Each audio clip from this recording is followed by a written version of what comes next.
Chapter 1.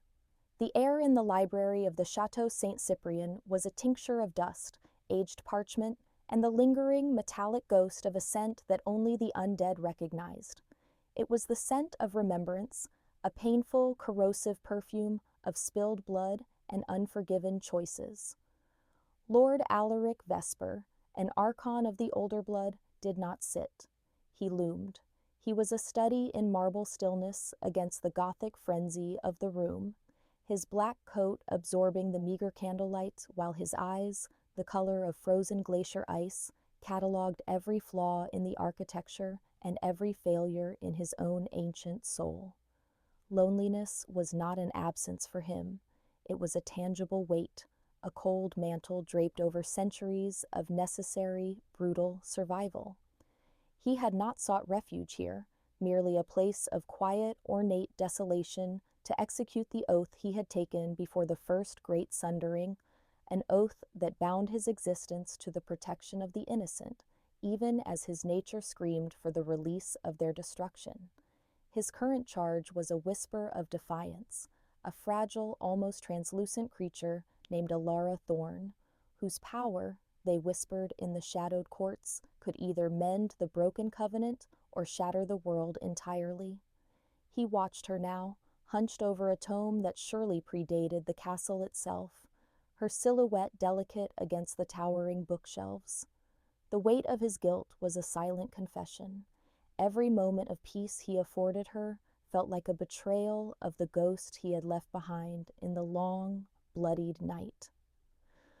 The wind outside, a biting northern gale, rattled the skeletal branches of the oaks that framed the massive, watchful windows, sounding like the desperate clawing of the undead at the gates. He moved then, his motion a liquid grace that defied the laws of physics and flesh, approaching her without a sound. Alara did not startle. She never did.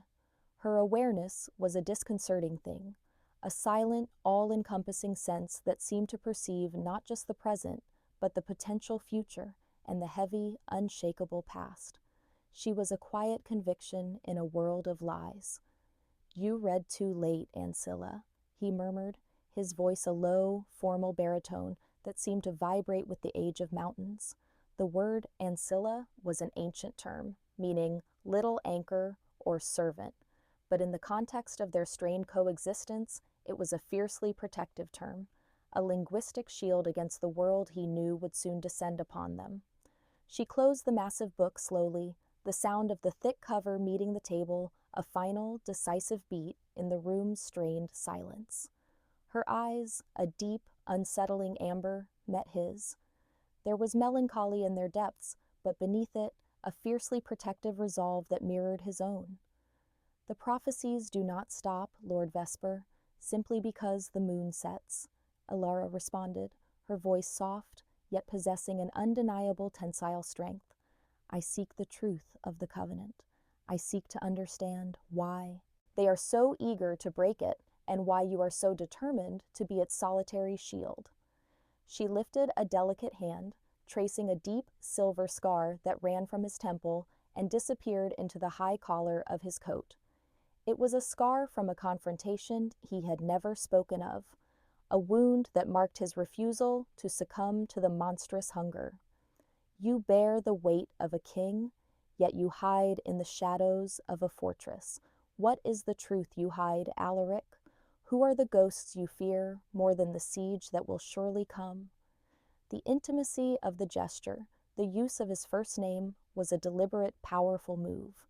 It was the vulnerability she allowed herself, and the honesty she demanded of him. He inhaled sharply, though he had no need for breath, the scent of her clean, human vitality, a terrible, sweet temptation that he pushed back with the sheer, crushing force of his will. The air crackled with the sudden, unspoken tension between the two, a field of high stakes, dramatic energy. His eyes did not waver from hers. "My truth is a dark thing, Ancilla. It is why I am the perfect guardian. I know the dark because I am fashioned from it. But that is my burden, not yours.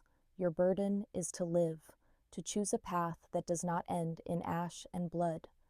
He drew back, the distance immediate and palpable, reasserting the formal, impossible gulf between the immortal protector and the fragile, vital ward.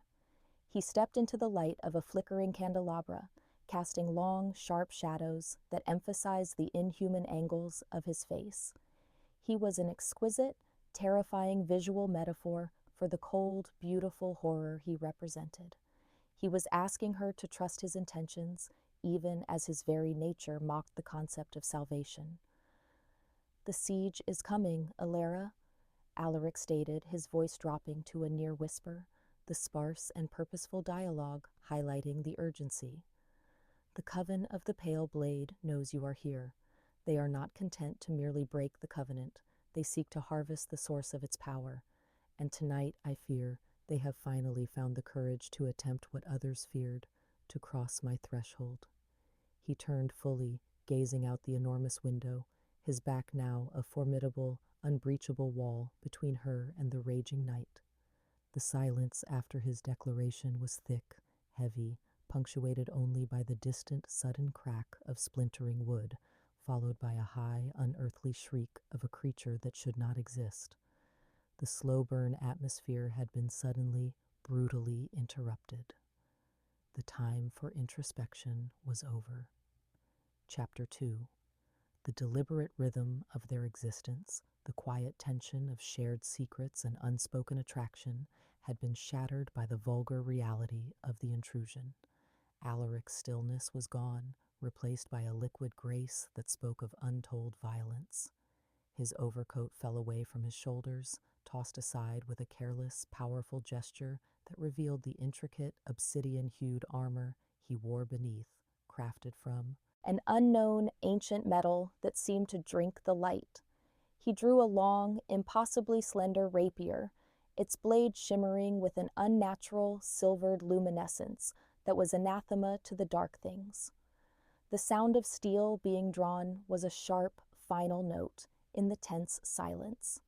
The crack of splintering wood repeated closer this time, accompanied by the guttural snarls of creatures seeking blood and ruin. "They are already within the outer ward," Alara confirmed, her hands resting flat on the open tome, though her gaze was fixed on Alaric's back. She wasn't moving to flee. She was rooted, a small yet immense conviction in the face of inevitable slaughter. 3 of the Moroi Neshifor, the bloodless wraiths, and their master, Lord Zamir, a creature driven by ancient envy. He seeks the key to the sunken archives, Alaric, the secret you guard. Her knowledge of the creatures and the politics was unnerving, a silent testament to the hours she spent with the arcane texts. The narrative arc was escalating swiftly, the character-driven conflict now intersecting with the high-stakes external threat. Alaric didn't turn. His stance was impossibly relaxed, yet coiled with a potential energy that promised devastation. "The archives are secured by my blood, Ancilla.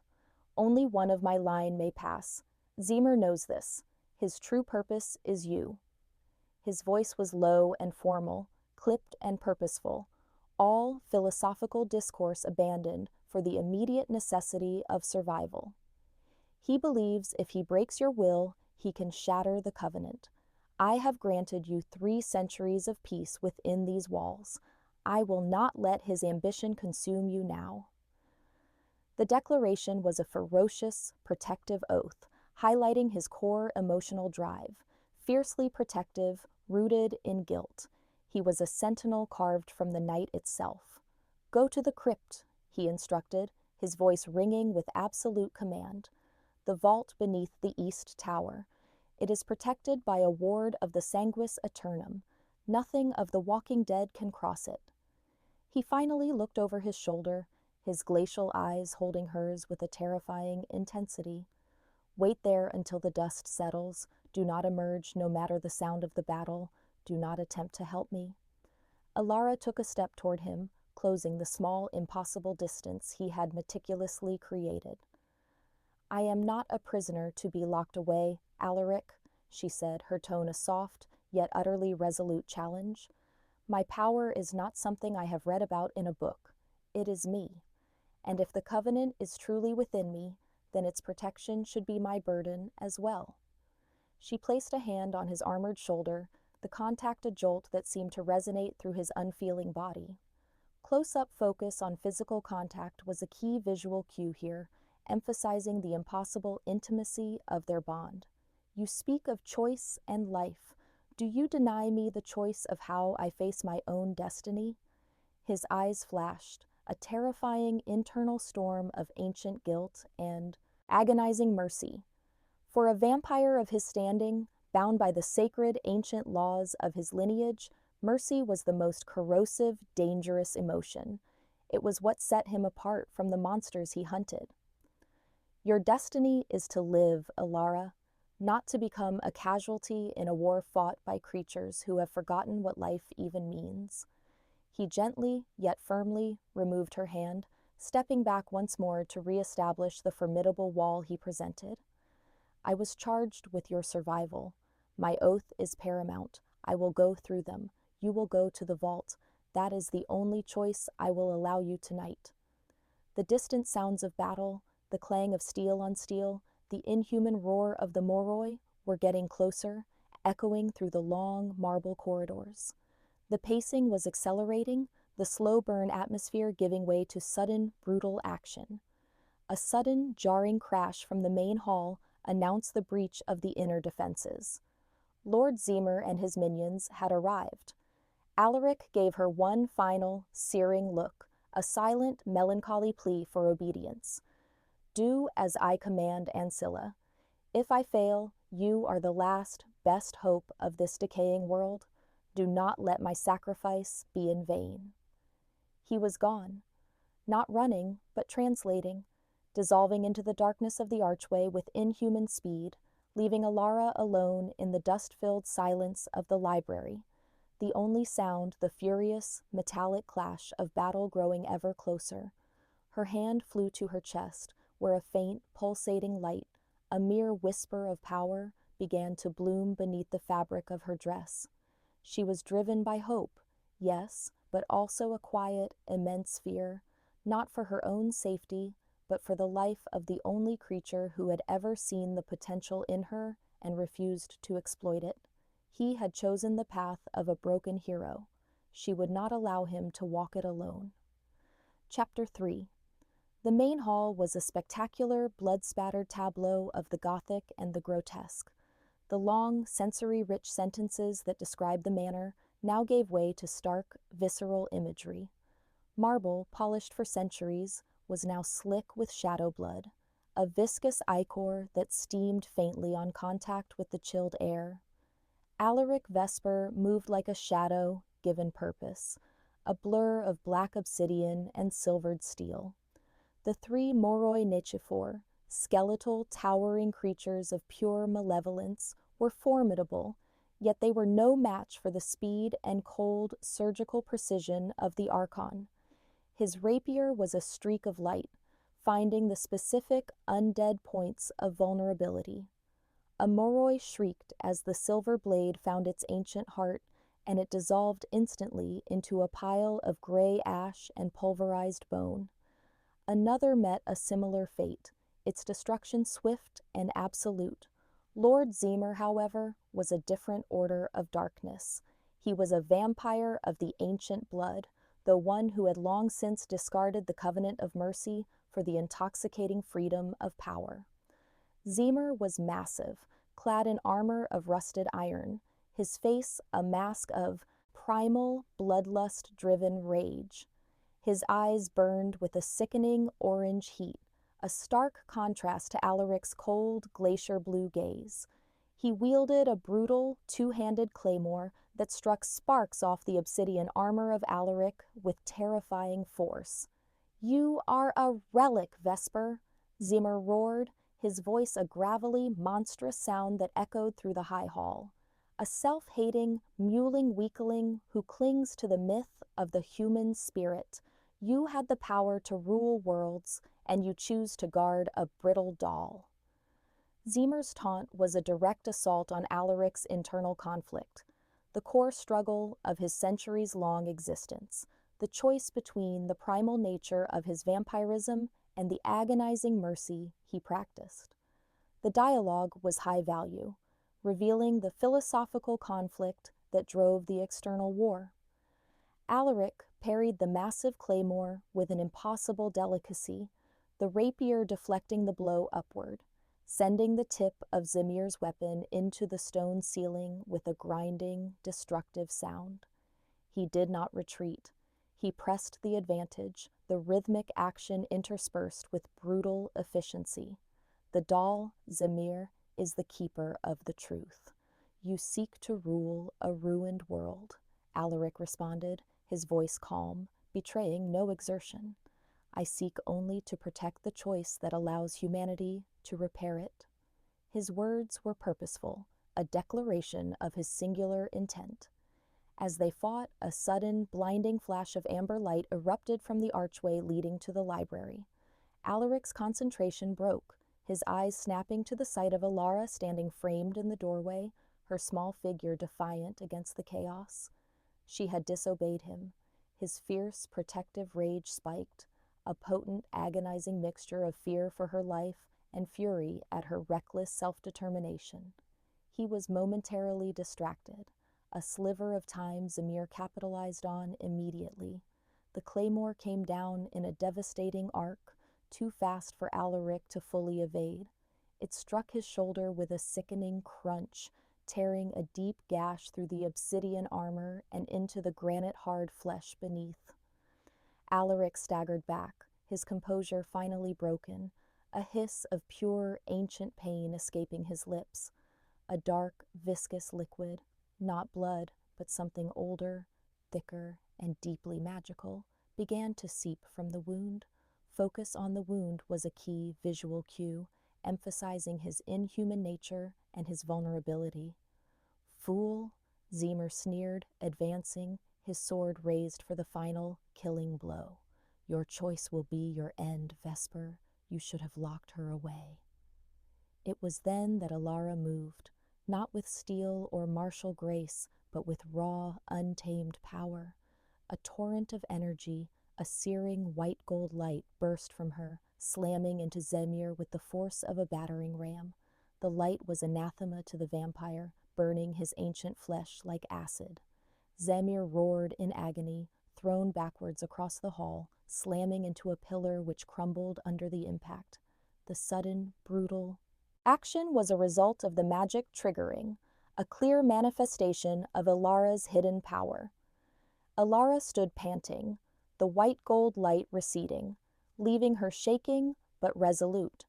She had defied his order, placed herself in danger, but in doing so, she had saved his life.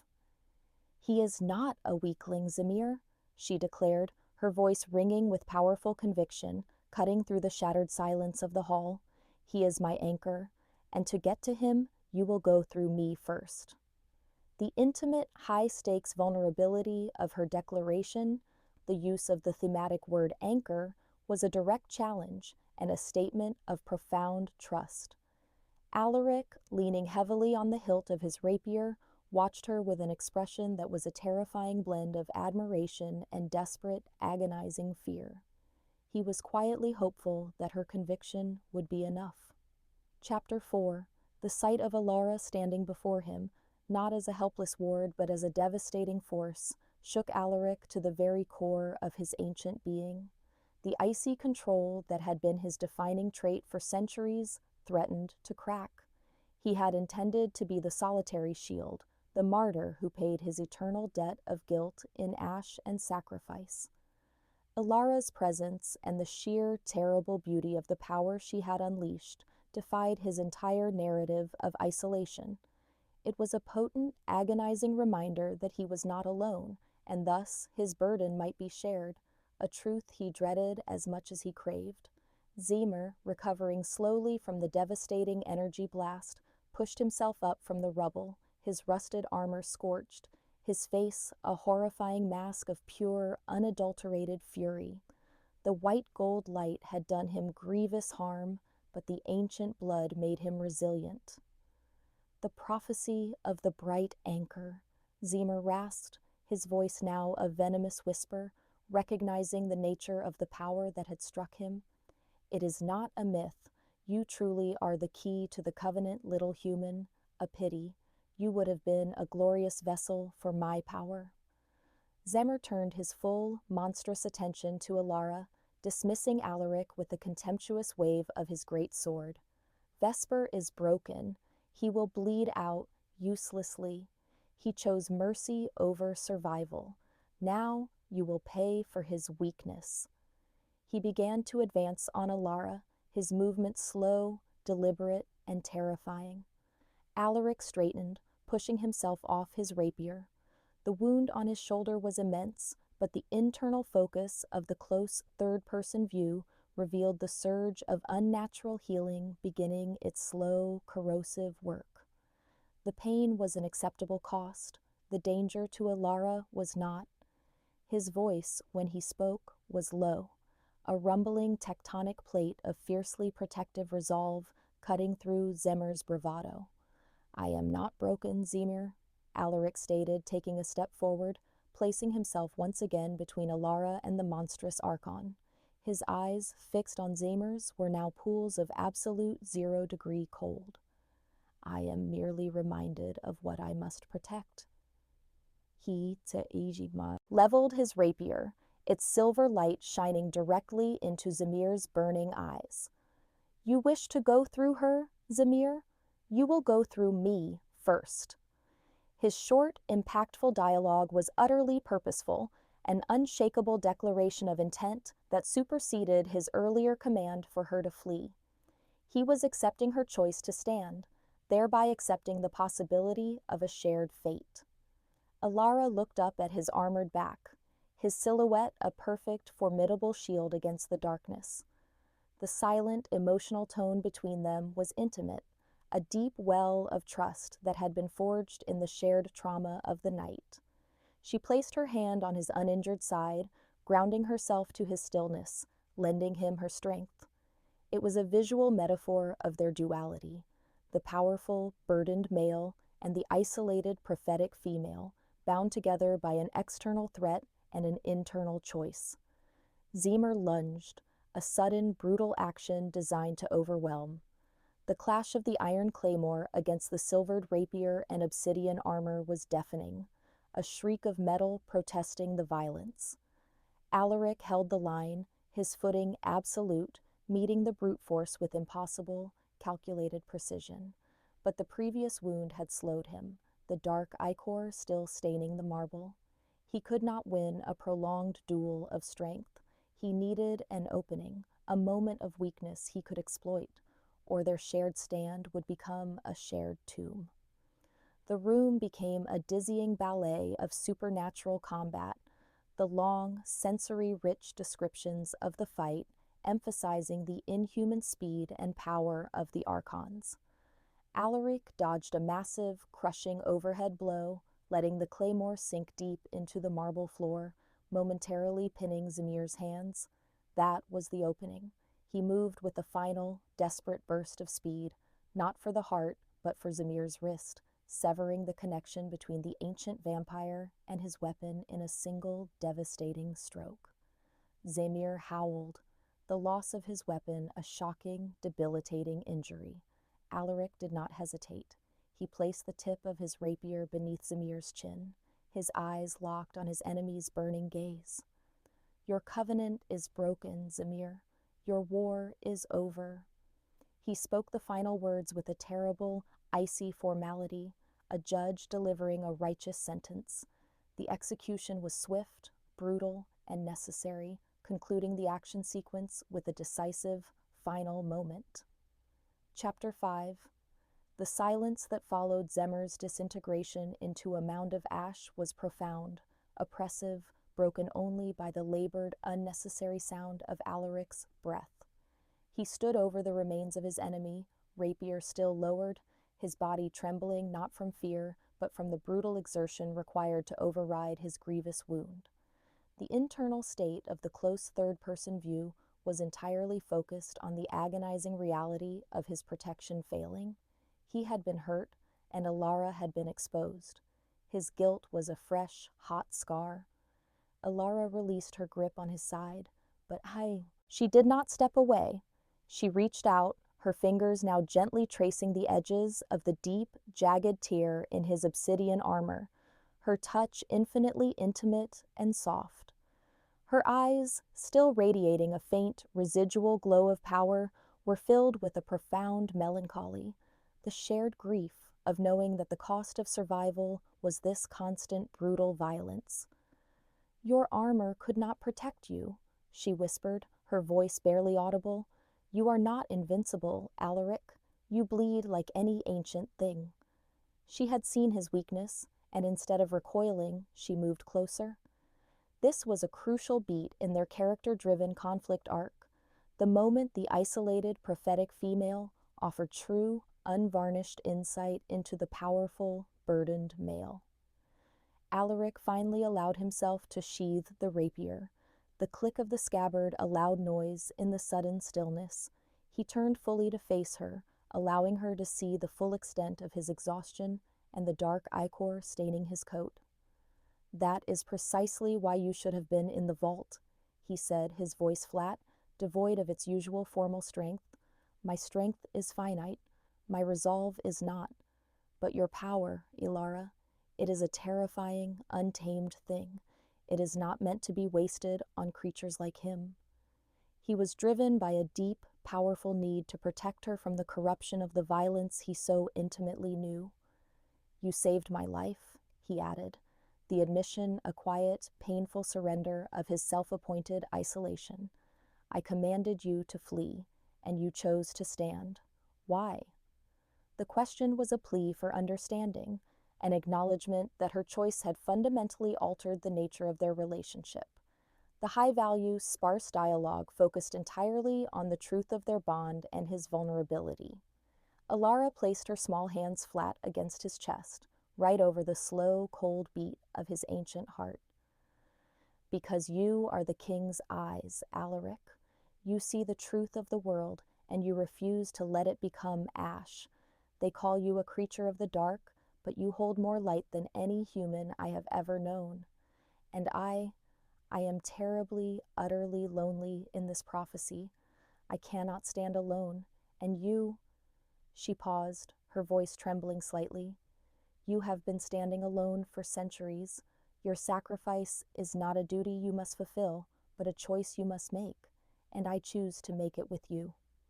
Her final words were an intimate, high-stakes declaration of trust and intent. She was challenging his self-hatred and his commitment to martyrdom. His eyes, the glacial blue, a testament to his ancient existence, softened imperceptibly, the reflection of the candlelight catching the raw, internal conflict there. The thematic word loneliness was powerfully deployed here. He reached up, his long, marble-cold fingers gently cupping her face, his thumb tracing the curve of her cheekbone. The close-up focus on physical contact was the only necessary action here, replacing pages of dialogue.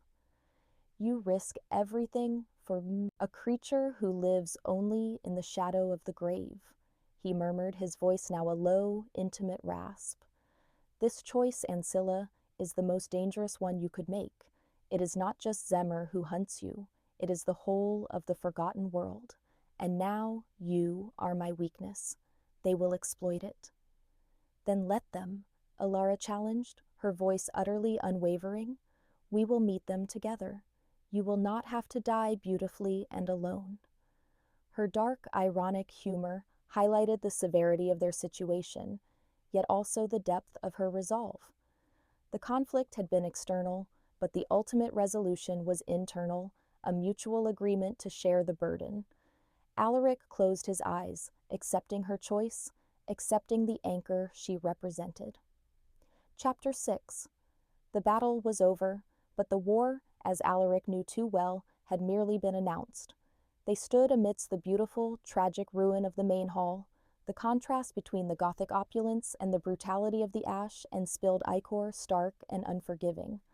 The pacing returned to a slow, atmospheric rhythm, allowing the philosophical dialogue and introspection to resume, but now overlaid with the heavy gravity of their shared commitment. Alaric led Alara back to the library, the scent of dust and parchment a stark contrast to the metallic tang of battle. The remaining light of the candelabra cast long, stark contrast shadows that followed their retreat.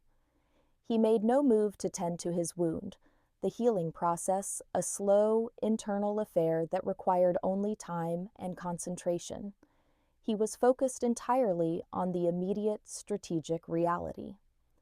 Zemer's defeat is a momentary reprieve, not a victory, Alaric stated, his language formal and strategic. He moved to a massive map that lay unfurled on a secondary table, detailing ancient territories and forgotten borders. The Pale Blade Coven will see this as an opportunity, not a deterrent. They will come with greater force, bound by ancient curses and blood oaths to finish what Zamer started. We must accelerate our plans. We must leave St. Cyprian. Alara moved beside him, her gaze scanning the map, her intimate knowledge of the arcane geography unsettlingly precise. Where do we run, Alaric? Every fortress in the Corpus Noctis is known to them. Every dark alley is their domain. The Covenant is not a location. It is a shield, and a shield must be used in battle, not hidden in a cave. Her immense conviction was absolute. We do not run, Alaric conceded, turning to face her, his glacial eyes holding a glimmer of the quietly hopeful conviction she had ignited. We prepare. We go to the sunken archives. The key is my blood, yes, but the knowledge is yours. It is time to reveal the mystery of this world and the true nature of your power.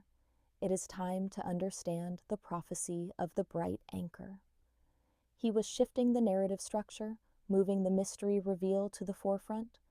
He reached into the inside pocket of his coat, pulling out a small, heavy silver locket intricately carved with a depiction of a coiled serpent and a blooming lily, the ancient crest of his bloodline, a visual metaphor for the dark and the light he embodied. He had never shown it to anyone.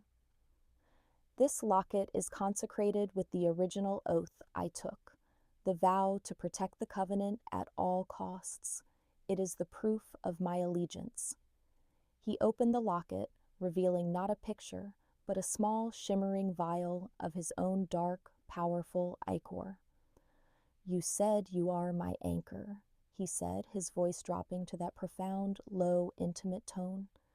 I ask you now to formalize that choice. Take the locket, wear it. It is a declaration of the bond between us, a new oath that defies the ancient politics and the ancient enemies. It will not make you immortal, but it will make you mine to protect beyond the laws of the courts. It was an invitation to a high-stakes, supernatural partnership, a binding contract of love and survival rooted in the Gothic high-stakes setting. Alara took the locket, her hand steady, her eyes glowing with the amber light of acceptance. She understood the weight of the terminology and the sacredness of the gesture. She secured the locket around her neck, the cold silver a tangible commitment against her warm skin. I accept this oath, Alaric Vesper, she declared, her voice formal and unwavering. My choice is made. We seek the truth, we mend the covenant, and we survive the night. Together. He nodded, a ghost of a look of relief, an emotion he had not allowed himself in centuries, passing over his inhumanly beautiful features. The central conflict had shifted from internal burdens to external shared defense. The last vestige of his crippling loneliness had been shattered by her unwavering conviction. Then the night is ours, Alaric agreed, his voice regaining its strength, now tempered by a new, focused purpose. He turned back to the massive library doors, ready to face the world he had kept at bay.